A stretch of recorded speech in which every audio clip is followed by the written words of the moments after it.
ये धूल से अपनी कंपनियां बनाई है और कंपनी से धुआं निकला, उससे उनको प्रॉफिट तो मिल गया। मजदूरों ने कोई धुआं निकाला है, कोई डस्ट निकाला है, ये मौसम के बदलाव में मजदूरों की कोई भागीदारी नहीं है, पर मजदूरों पे ज़्यादा असर इसका हो रहा है। तो ये एक तरह का जुल्म है। आपके जो अधिकार है, मजदूरी का अधिकार, अच्छे काम करने का माहौल उसका अधिकार, बीमारी ना लगे उसका अधिकार है ना, ये सब अपने अधिकार है मजदूरों के, वो ले लिए जा रहे हैं। वजह क्या है कि जो बड़ी बड़ी कंपनियों ने फ़ायदा कमाया है, उसके वजह से उन्होंने बाहर के माहौल में जो धूल और धुआं दिया है, जिससे ये सब आज मौसम नहीं बदलता है ना, सर्दी गर्मी बारिश महसूस ही नहीं होता और मजदूरों की ज़िंदगी में मुश्किल आती है। तो इसमें जो हम पे ये एक तरह का जुल्म किया जा रहा है, तो इसमें हर इंसाफ की ज़रूरत है ना। जलवायु परिवर्तन के परिणाम जो हम पे हो रहे हैं, उससे हमें इसका मुआवजा मिलना चाहिए। भाई अगर मैं मजदूरी मेरी जा रही है तो मुझे मुआवजा मिलना चाहिए, तो वो मुआवजे के लिए सरकार के पास एक फंड होना चाहिए।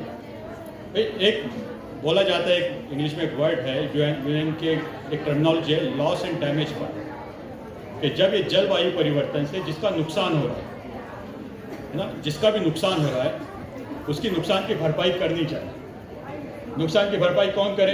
जिसको जलवायु परिवर्तन के बदलाव से फ़ायदा हुआ है। जिसको फ़ायदा हुआ है वो नुकसान होने वाले को उसका मुआवजा दे। तो अमीर देशों को अगर फ़ायदा हुआ है और गरीब देशों में नुकसान हो रहा है, तो वैसे यहाँ के अमीरों को फ़ायदा हुआ है, गरीबों को नुकसान हुआ है। तो मेरे को अगर मजदूरी नहीं मिल रही, मेरे बच्चों को खाने पीने के लिए कुछ नहीं है, तो उस वक्त अगर मुझे मुआवजा दिया जाए, तो ये हम लोगों की एक डिमांड होनी चाहिए जो इस रिपोर्ट में है, लॉस एंड डैमेज फंड। तो हम पे होने वाले जुल्म, इस तरह का जो जुल्म है, उसके लिए हमें इंसाफ चाहिए, वो इंसाफ को माना जाए और वो इंसाफ की भरपाई करने के लिए एक फंड को क्रिएट किया है।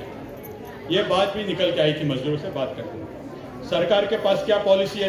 अभी की जो सरकार है, ये जलवायु परिवर्तन को 20-20 सालों से 30-30 सालों से आप ये प्लेटफॉर्म के माध्यम से, महापंचायत के माध्यम से, नमा के माध्यम से, अपने यूनियन के माध्यम से आप सबको आने वाली पीढ़ियां नतमस्तक रहेंगी, आप सबका शुक्रिया अदा करेंगी कि आप जो थे लड़ गए, आप लड़ गए,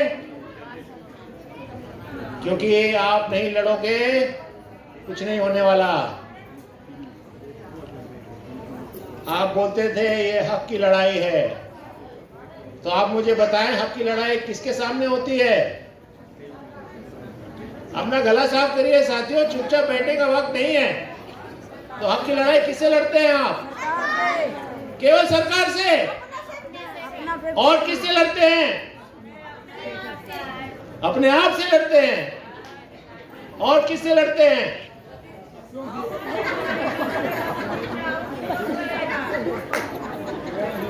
तो मैं बोलता हूं कुछ बात। साथियों, मजदूर अधिकार, मजदूर के हक की लड़ाई, और आपने ये बातें बोली, अभी नहीं बोल रहे हो। सबसे पहली लड़ाई किसके साथ है? अपने अधिकार से। ये वर्ग की लड़ाई है दोस्त। ये उस वर्ग के साथ है जो आपको दबा के रखेगा, कभी छोड़ेगा नहीं, क्योंकि उसको आपके बच्चे भी मजदूरी में चाहिए। अगर उनको हटा देगा तो पैसा कहां से कमाएगा? तो पहली लड़ाई वर्ग की लड़ाई है। याद रखिए, हमारी लड़ाई शहर पे कब्जा करने की लड़ाई है, और उस लड़ाई में हमारे सामने खड़ा है वो वर्ग जो हमें दबा के रखना चाहता है। हमारी दूसरी लड़ाई किससे है साथियों? अभी तनवीर भाई उसका जिक्र कर रहे थे अंग्रेजी में, पूंजी से है। पूंजी से लड़ाई नहीं है। पूंजी पे कब्जा करना है कि नहीं? किसको करना है पूंजी पे कब्जा? सभी को करना है। और तीसरी लड़ाई यहाँ के साथी अच्छे से जानते हैं। तीसरा संघर्ष जो है, अमजद भाई हंस रहे हैं, लेकिन मैं अमजद भाई से पूछने वाला हूं, कौन सा है तीसरा संघर्ष अमजद भाई? पितृसत्ता के साथ है। किसके साथ है? अंग्रेजी में हम लोग उसको पढ़ते हैं, मुझे पहले समझ में नहीं आता था ये पेट्रियार्की क्या होता है। आपको आता है? ये पितृसत्ता है।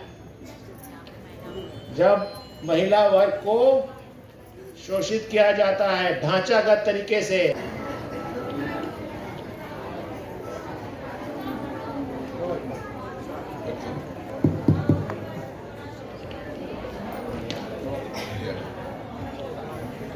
name is Gino Govender, and I'm from South Africa. साथियों, मैं अनुवाद करने खड़ा हुआ हूं।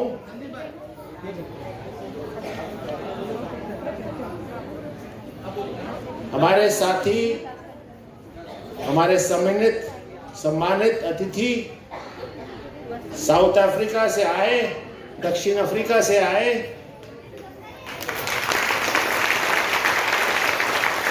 आपका नाम जीनू गोविंदर है। Thank you. I will try not to be long. But I first want to say I really want to thank you. It's really a real honor and a privilege for me to be here with you, and I want to thank ActionAid India for inviting me to this launch. मैं समय की महत्वता को समझते हुए बहुत लंबा समय साथियों आज नहीं लूंगा, लेकिन सबसे पहले मैं आप सबका तहे दिल से शुक्रिया देता हूं, आप सबको अभिनंदन करता हूं। मैं उनकी भाषा बोल रहा हूं। आपका अभिनंदन करता हूं और साथ साथ कि आपने ये मौका दिया मुझे आपकी बात सुनने का, समझने का, आपके संघर्षों को जानने का। मैं साथ साथ शुक्रिया अदा करता हूं एक्शनएड एसोसिएशन का, जिन्होंने मुझे यहाँ आज आमंत्रित किया है।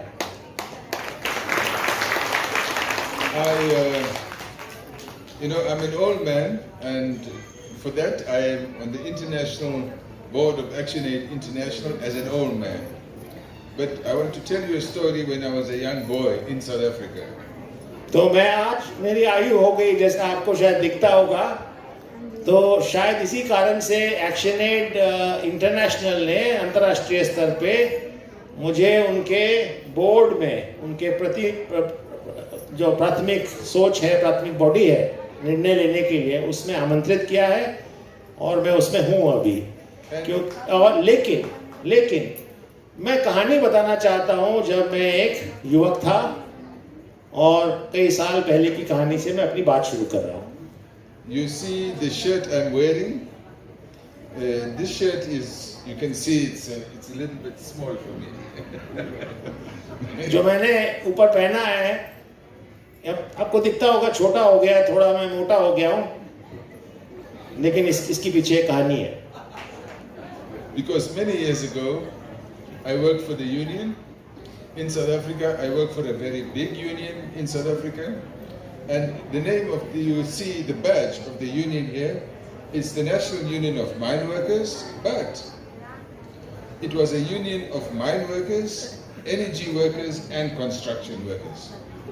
मैं गर्व के साथ ये जो छोटी सी कमीज टी शर्ट पहना हूँ, इसके जो ऊपर बिल्ला लगा है, जो छपा है, और मैं उस यूनियन का सदस्य रहा हूँ, वो है साउथ अफ्रीका की, दक्षिण अफ्रीका की माइन वर्कर्स, खदान में काम करने वाले मजदूरों की, निर्माण मजदूरों की, और साथ साथ माइन कंस्ट्रक्शन एंड और एनर्जी वर्कर्स, जो लोग इलेक्ट्रिसिटी डिपार्टमेंट के मजदूर हैं, एनर्जी वर्कर्स, और भी कई तरीके हैं उसमें।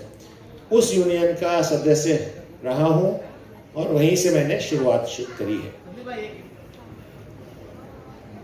साथियों, आप सबको फक्र होना चाहिए। But the thing about the mine workers and the energy workers and the construction workers, they build the country. मैं ये बताना चाहता हूँ, केवल माइन वर्कर्स, एनर्जी वर्कर्स और निर्माण मजदूर नहीं है, उन्होंने देश बनाया है दक्षिण अफ्रीका का। और कैसे बनाया बता रहे हैं। They produce the wealth of the country. जितनी पूंजी है देश की, वो बनाते हैं साउथ अफ्रीका में, दक्षिण अफ्रीका में। But when you look at the conditions of the mine workers and the construction workers, the energy workers may be a little bit better than mine workers and energy workers. But when you look at the conditions of work of mining and construction workers, you will see they are very low. Yet they produce the highest forms of wealth of the country. खदान, दक्षिण Africa की जो खदानें हैं, दक्षिण Africa का जो निर्माण का क्षेत्र है, सबसे ज़्यादा पैसा इन क्षेत्रों से आता है, लेकिन मजदूर की जो स्थिति है दक्षिण अफ्रीका में इन सेक्टर्स में बहुत ही दयनीय है। हालांकि वो सबसे ज़्यादा पूंजी देश के लिए, समाज के लिए दक्षिण अफ्रीका में बना रहे थे। But when the mine and energy workers and the construction workers organized, and when they decided to do something about the conditions of employment, the conditions of work in the industry, when they came together and they united, they created the biggest and most powerful unions in our country. जब ये मिले, कौन कौन लोग, जो निर्माण में है, जो खदान में है और जो एनर्जी के क्षेत्र में है, सब जब ये मिले तो ये सबसे बड़ा यूनियन बना, सबसे बड़ी। जो है कुछ मंत्री नेता कैसे बिगाड़ते हैं और कैसे खाते हैं, उसके ऊपर एक गीत है कि पहले जब जवान सीमा पे जाता था तो उसका गाना है, कर चले हम फिदा जान तन साथियों, अब तुम्हारे हवाले वतन साथियों। ये तो जो सीमा पे जवान है उनके लिए गाना है, लेकिन आज के प्रधानमंत्री के लिए गाना है, खा चले हम हवाला कदम साथियों, अब तुम्हारे हवाले वतन साथियों। और साथ में क्या कहता है प्रधानमंत्री, ना तो मांगा किसी से न जबरन लिया, जो दिया प्यार से वो ग्रहण कर लिया। लोग देते रहे तो हम लेते रहे, इसमें हमने किया वो बुरा कर दिया। वो जो दिल्ली में बैठा है खुर्राट है, उसने कर दी गरीबों की खरी खाट है। अब पकड़ा जाएगा हर एक गमन साथियों, अब तुम्हारे हवाले वतन साथियों। जय हिंद, जय भारत। पसीने से जो सींचा है उसे कैसे लुटाएंगे, उठो साथियों अब जुल्म सहा नहीं जाएगा, हमारी मेहनत का हक अब छीना नहीं जाएगा। पसीनों की स्याही है जो लिखते हैं इरादे, उनके रास्ते में कभी दीवार नहीं होती। मजदूरों की हक की आवाज़ जो दबाएगा, उसके सामने हमारी ताकतें बेकार नहीं होती। अभी आगे भी है, जागो जागो ऐ मजदूरों, जागो ऐ मजदूरों, अब ये जंजीर तोड़ दो, जो मेहनत का हक तुम्हारा है वो छीनने का जोर दो। खून पसीने की कमाई अब लूट न पाए पूंजीपति, एकजुट होकर कदम बढ़ाओ, दिखाओ अपनी शक्ति। हम मेहनत कश जग वालों से जब अपना हिस्सा मांगेंगे, एक खेत नहीं एक खलियान नहीं हम सारी दुनिया मांगेंगे। एक खेत नहीं एक खलियान नहीं हम सारी दुनिया मांगेंगे, जग के सारे मेहनत कश मिल आवाज अपनी उठाएंगे, जंजीरें तोड़कर हम अपनी आज़ादी फिर से लाएंगे। मजदूरों के हुंकार सुनो, ये गगन चीरने आई है, अब संगठित हो मजदूर शक्ति परिवर्तन की छाई है। हक के खातिर लड़े लड़ाई हम सबका अधिकार है, अब न होगा अत्याचार यह मजदूरों का प्रतिकार है। इनकलाब के गीत गाओ साथी, अब वक्त आया है, शोषण को जड़ से मिटाने का समय हमारा आया है। जो मेहनत करता धरती पर वो मालिक क्यों न कहलाए, हम मजदूरों का उसका हिस्सा न्याय दिलाने हम आए। धन्यवाद, थैंक यू। इसको समझ, मेहनत कस मतलब दो चीज, पूंजी और मेहनत। पूंजी से खाली पूरा सिस्टम नहीं बनेगा। अगर पूंजी आप कहीं पे रखोगे, बहुत सारा पैसा ही पैसा रखो, तो उससे कोई बिल्डिंग बन जाएगी? जब तक श्रम नहीं लगेगा, जब तक मजदूर का मेहनत नहीं लगेगा। तो मेहनत के लिए हमारा बंटवारा कर दिया जाता है। ये भी जो इनके बोल है, उन बोल में ये साफ नजर आ रहा है कि उसमें बंटवारा कर दिया जाता है। चले निखारते चले आओ अपने देश को संवारते चले। हम हैं बागबान, मेहनत से गुर्बत को हम मिटाएंगे। आहा मिलकर भारत को स्वर्ग बनाएंगे। आहा सब देशों से ऊंचा कर दिखाएंगे। आओ साथियों को भी पुकारते चले। आओ साथियों को भी पुकारते चले। आओ अपने देश को संवारते चले।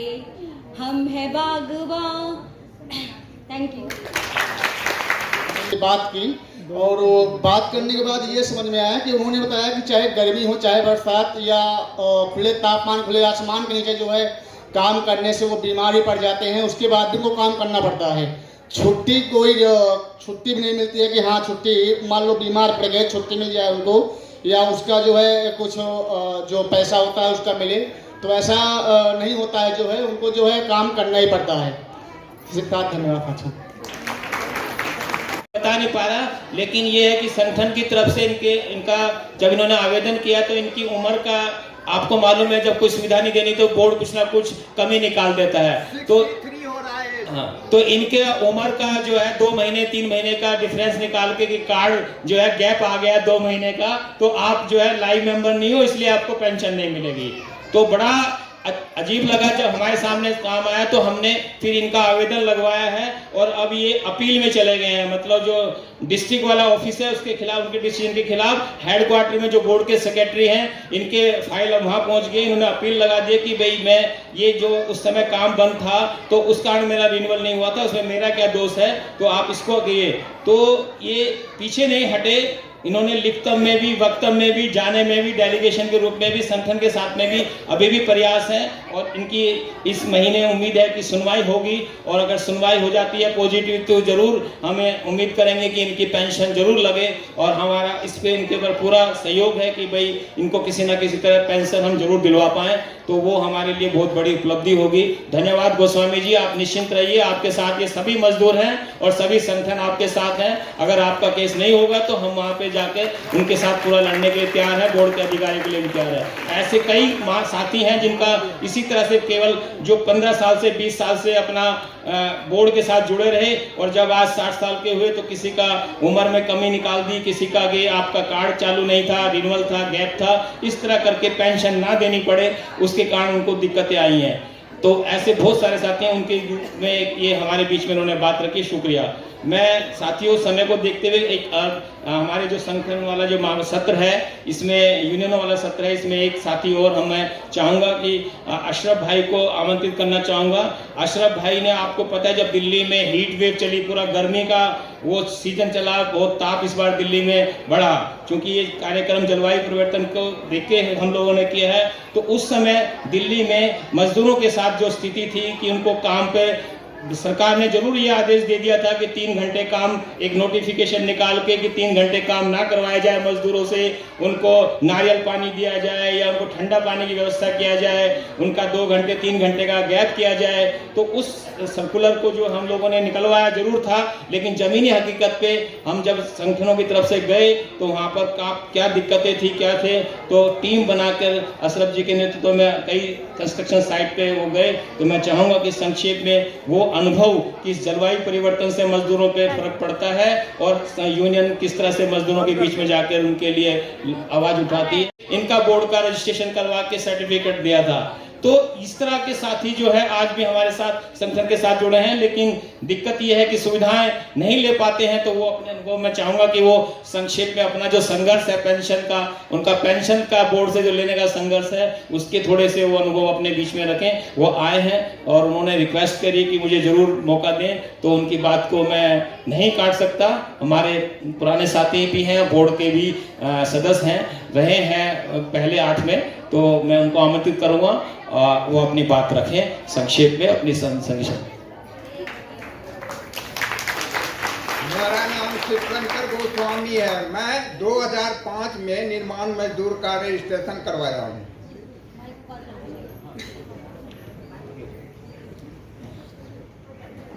और तब से आज तक हमें कोई भी सहायता सरकार ने नहीं दिया है। नो कानून में ये बताया है कि लेबर को ये बताया जाए, अभी तो उस टाइम में 13 या 14 था अभी 18 है, किसी भी कानून का नहीं बताया है कि ये कानून इस सहायता लेने के लिए ये कानून होगा, आज तक नहीं बताया गया है। और जब से मैं जुड़ा हूँ, अपनी लड़की का शादी के लिए भी हमें कुछ नहीं मिला, अपना पेंशन के लिए जब मैं इस पे उतरा हूँ तो हमें डीएलसी से काफ़ी चक्कर खिलवाया। लास्ट में मैं उनके ऊपर नोटिस किया करवाया हूँ ऑफिस से, तब उस अफसर को मैं ट्रांसफ़र करवा दिया। उसके बाद जाके मेरा ये जब क्लेम लगा तो अभी क्लेम मेरा हेड ऑफिस में लगा हुआ है, उसका अब तक हमें कोई पता नहीं है। मैं बार बार वहाँ जाता हूँ, चक्कर खा के आता हूँ। ये मैं अपना हृदय से कह रहा हूँ, एक्शन एड के तरफ से उनको ये नोटिस दिया जाए कि ये जो मजदूर कुछ नहीं जान रहा है उसको क्यों नहीं बताते और नियम तरीका बताओ। हमें तो काफी खून धक्का रहा है, मन करता है क्या कर दूं। इसी के साथ मैं अपना बात बंद करता हूँ।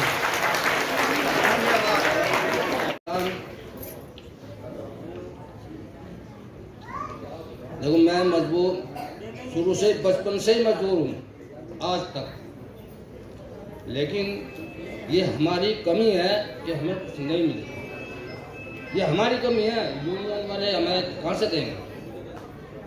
सरकार से जब लड़ेंगे तभी हमें मिल सकता है, हम आगे नहीं आते। सबसे बड़ी कमी हमारी है। मैं समझो 4 साल से मैं 60 साल का हो चुका हूँ और पता नहीं कितनी बार मैंने खुद फार्म भरे, परवीन जी जाकर कहीं पुष्प भवन, कहीं अशोक विहार और विकास भवन, लेकिन अब तक कोई सुनवाई नहीं। सुनवाई क्यों नहीं होती? कि हम आगे नहीं आते, अफसरों से लड़ते नहीं। हमें लड़ना चाहिए अपने हक के लिए। कोई कुछ नहीं करेगा, खुद को लड़ना पड़ेगा। मैं इतना कहना है, तो हर मजदूर में अपनी अंदर जागरूकता लाओ और लड़ो, लड़ने की शक्ति करो। धन्यवाद। धन्यवाद लियाकत भाई। लियाकत भाई यहाँ कम बोले हैं लेकिन जमीन पे बहुत काम करते हैं और लोग मजदूरों को संगठित करने का, और ये वैसे उम्र के हिसाब से रिटायर हो चुके हैं 60 साल के, लेकिन संगठन के हिसाब से तो ये भी हमारे युवा कार्यकर्ता हैं। ये आज थोड़ा तबीयत नासाज है इसलिए नहीं उस तरह से बोल पाए, लेकिन हमें पता है कि जब हम जाते हैं नरेला के एरिया में तो इनकी अच्छी मजदूरों के बीच में पकड़ है और ये ट्रेनिंग देने का, इनको जागरूक करने का और लेबर चौक पे जाके मोबिलाइज करने का, इस तरह का काम करते हैं। आपका भी स्वागत है लियाकत भाई, आप आए आज। मैं अगले साथी हमारे बीच में आमंत्रित करना चाहूँगा कि कुछ और साथी हमारे जो अलग अलग संगठन से आए हैं और 1-2 मजदूर भाइयों का उनका भी अनुभव हम सुनना चाहेंगे। तो मैं भागेश तिवारी जी को आमंत्रित करना चाहूँगा कि वो भागेश तिवारी जी आए और ये हमारे बीच में कंस्ट्रक्शन वर्कर्स की यूनियन चलाते हैं संगठन के साथ, और ये पूरा अभियान के साथ जो दिल्ली में अभियान चल रहा है उसके साथ जुड़े रहे हैं। अभी भी उत्तम नगर में इनका कार्यालय है और उस इलाके में काफ़ी काम करते हैं। और इसके बाद हमारे गोस्वामी जी, वो तैयार रहे दिल्ली कैंट से। गोस्वामी जी खुद निर्माण मजदूर हैं और अपना संघर्ष कर रहे हैं अपने पेंशन लेने के लिए, वो आपके बीच में अपना अनुभव रखेंगे। तो मैं अभी बगेश भाई से इस निवेदन के साथ कि संक्षेप में अपनी बात रखें अपने संगठन के अनुभव।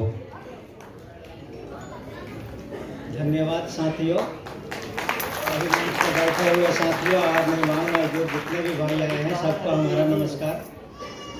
सबसे पहले मैं चाहूँगा एक नारा लग जाए, मजदूर एकता, मजदूर एकता, आवाज दो, आवाज दो। धन्यवाद साथियों। मैं जर्मन एम्बेसी और एक्शन एड को भी बहुत बहुत धन्यवाद और बधाई देता हूं। इन्होंने 3 साल से लगातार निर्माण मजदूरों को दिल्ली और दिल्ली के अन्य राज्यों में भी इन्होंने कार्यक्रम और प्रचार प्रसार और हक के लिए जागरूक करने की काम कर रहे हैं। इसके लिए बहुत दिल से धन्यवाद करता हूं मैं एक्शन एड को। और ये एक्शन एड वो संस्था है जो आप लोगों के लिए ये जो निर्माण एक्ट बना हुआ है, जो मजदूरों का कानून बना हुआ है, इसमें भी इनके बहुत बड़ी भागीदारी थी, इसलिए इनको बहुत बहुत धन्यवाद। और सबसे बड़ी बात है कि ये जलवायु परिवर्तन का असर सबसे ज़्यादा हमारे निर्माण मजदूर भाइयों पे ही पड़ता है। जब भी देखो सरकार साल में 2-4 बार तो काम बंद ही कर देती है। इनकी स्वास्थ्य को में भी फर्क पड़ता है, इनकी आमदनी में भी फर्क पड़ता है, इनके काम के घंटे भी कम हो जाते हैं। सरकार तो नियम बना देती है कि कंपनियां देगी पैसे, चलो भैया काम बंद कर दिया जाता है, लेकिन कोई भी कंपनी, कोई भी ठेकेदार किसी को भी काम वो पैसे नहीं देता है। काम तो बंद कर दिया जाता है। दवाई की व्यवस्था है, कूलर की व्यवस्था है। हमारे भाइयों ने, कुछ यूनियन भाइयों ने, साथियों, हम लोग का एक परंपरा है, बन गई है क्या बन गई है कि हम लोगों ने जब पिछले साल भी महापंचायत, निर्माण मजदूर महापंचायत करी थी, तो हमारे जो दिल्ली में काम करने वाले साथी संगठन हैं, जिनके नेतृत्व में मजदूरों को संगठित करने का प्रयास कर रहे हैं वो, और उनको हक दिलवाने का काम कर रहे हैं, तो इस महापंचायत में हम उनको सम्मानित करते हैं। पिछले साल भी हमारे जो साथी थे उनको हम लोग सम्मानित किए थे, और इस साल कुछ साथी लोग नए जुड़े हैं इस पूरे अभियान के साथ, तो उन साथियों को भी हम लोगों ने इस महापंचायत में सम्मानित करने का निर्णय लिया है। तो मैं उनके बारे में थोड़ा सा संक्षेप में बता दूं, और ताकि वो लोग को हम लोग सम्मानित करते हैं। हमारे बीच में सबसे पहले मैं रामकिशन मौर्य जी को आमंत्रित करूंगा। रामकिशन मौर्य जी जो है सर्वजन भवन निर्माण मजदूर संघ के अध्यक्ष हैं और बहुत अच्छा बेहतरीन काम कर रहे हैं। लगभग 10,000 मजदूरों को उन्होंने बोर्ड में रजिस्ट्रेशन किया हुआ है, और वो शिक्षा के रूप में भी दलितों के साथ भी, वंचितों के साथ भी काम करते हैं। मीडिया के मार्फत भी उनका अपना चैनल बनाया उन्होंने, जिसमें वो मजदूरों की आवाज उठाते हैं, और जगह जगह साइट पे पूरा